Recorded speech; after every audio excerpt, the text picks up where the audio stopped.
Кутман күн достор. Мына баягы аргындар көрдүңүздөр, баягы маалымат берип өтпөдүм беле. Булар чоң болот депчи. Мына булар 1 жаштан жогору, 1,5 жаш ушундай болуп калышты. Булар өзү оригинал лангустан да чоң болот да. Тигини аркынсы келтат.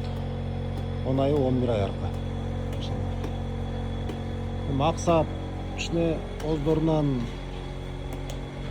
кичинекей алып калган эмне болуп аткандарын түшүрүп атасыздар деп атайын айтып эле коеюн эми. Бирок мынтип аксап байкуштар эми моңолуп атышты. Мына могул да таза аргын, карасаңар. Иншалла. Булар тиги июль аягына чейин турат. Ошондо бир 350-380 килограмм эт берип калат. Бул экөө калгандары чоңоет. Мына могу урсактуусу бар го, чоңдугу.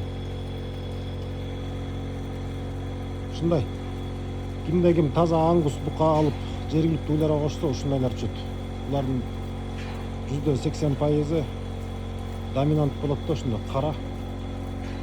Токол түшүнөт мондай. Тегеректиң мүйзүрөөк мүйзү болот, бирок чоңойбойт мүйздөр.